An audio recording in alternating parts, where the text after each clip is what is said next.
Bakbak. Paspas pala si Rufino guys. Bako. Yan. Hala.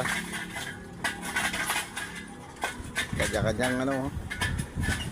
Katapos lang namin magbuhos guys. Flooring. Yes, ay commander oh. Kaway-kaway. Yan yung mga pinangharang namin yan. Ganyan kakapal yan guys. Yan oh. Yung flooring natin. Yan yung rep nila oh.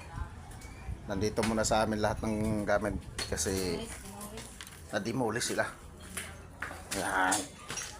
Ito na yan guys oh. Lalim ng tambak. Pagkatapos iangat yung bubong, hinabol ang flooring. Yan na guys. Yan lababo nila oh.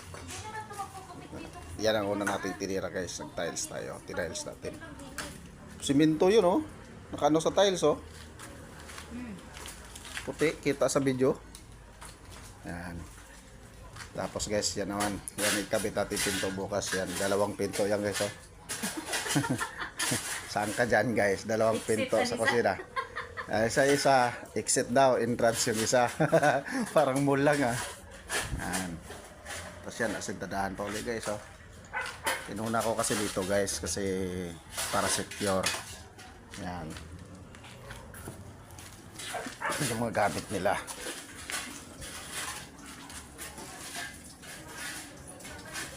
Nagsayaw-sayaw pa guys oh. Kumanda na sa lababo rin niya oh. Oh, tulog na yung mason guys oh. Hindi ka nag-electric pan dyan. Sa electric pan dyan. Pakagat ka sa manok. Yan. Pinakakapal yan guys. Yan, oh. Yung kahoy na yun. Oh. Yan oh. Kapal yan. What's up guys? Like, follow, and share sa ating video guys.